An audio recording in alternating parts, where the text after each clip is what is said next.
Welcome, everyone, to the Deep Dive. We're really excited to jump into Genesis 12 today.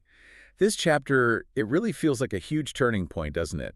Shifting from, all humanity down to just one family. Absolutely. It's where Yahweh steps in really directly with Abram. It's foundational for understanding the covenant, his whole plan, really. It is, and reading it again, what really struck me was just, wow, the audacity of the call. Abram's 75. He's in this big pagan city. Yeah, sophisticated, right. Worshipping the moon god Nana. Yeah. Comfortable, probably. Holy. And Yahweh says, leave your country, your people, your father's house.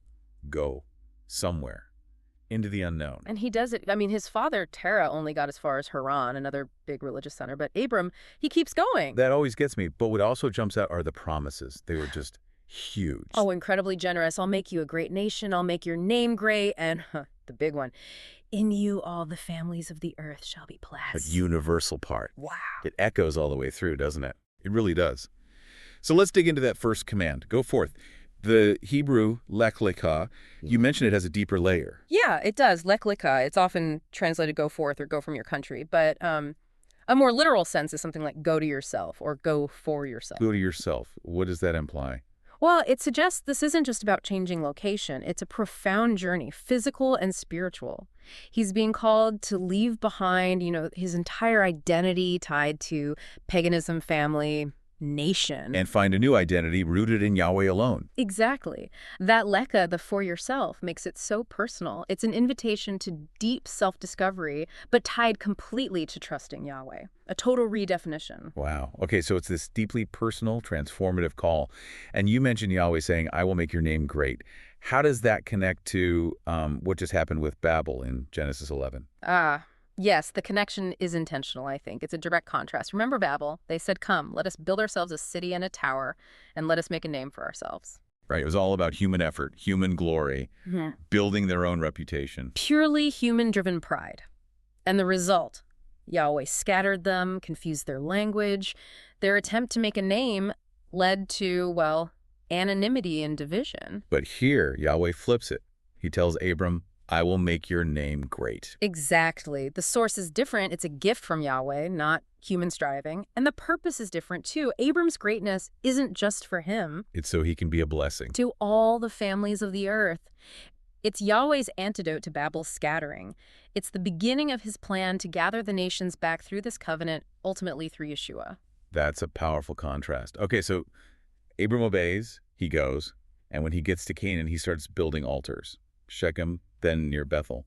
Why is that so significant? Building an altar back then, especially in a foreign land like Canaan, which was, full of pagan worship, it was a really bold statement. More than just personal worship. Oh, definitely. It was like planting Yahweh's flag, a public declaration. This land is being claimed for Yahweh. I worship him here.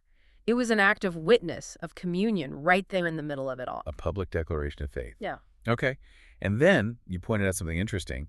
When he goes down to Egypt later, because of the famine, yes, there's no mention of an altar. None at all. That silence speaks volumes, doesn't it? It's subtle, but it really hints at his spiritual state during that time. Fear seems to have taken over. Which leads us right into that difficult episode in Egypt. Abram telling Sarai to say she's his sister. It's hard to read that about him. It is. It's uncomfortable. This wife-sister thing, it actually happens a few times in Genesis. Really? Why would he do that? Well, some scholars suggest that culturally, presenting your wife as a sister might have been seen as a way to gain favor or protection from powerful rulers. Maybe he thought Pharaoh would treat him well to eventually marry Sarai, protecting his own life. But it was a lie. Or a half-truth, right? A dangerous half-truth. It puts Sarai in incredible danger. And more than that, think about the promise. The promise of a seed through her, the lineage for the blessing. It was totally jeopardized by his fear and deception. Yet, Yahweh steps in anyway, despite Abram's failure. And that's the amazing thing. Yahweh's faithfulness isn't dependent on Abram's faithfulness. Elohim sends plagues on Pharaoh's house, protects Sarai, makes sure the truth comes out, and preserves his covenant promise. So Abram's failure actually ends up highlighting Yahweh's grace and power. Exactly. It shows us that the covenant rests entirely on Yahweh's sovereign commitment, not on human perfection. Even when the hearers of faith stumble, Yahweh's plan moves forward. It's actually quite reassuring in a way. Yeah, I can see that. So thinking about us today as followers of Yeshua, how does all this connect, this ancient covenant with Abram? Oh, the connections are profound. Firstly, that covenant great nation, land, universal blessing, it all finds its ultimate fulfillment in Yeshua. Paul talks about this, doesn't he, in Galatians? He does, explicitly.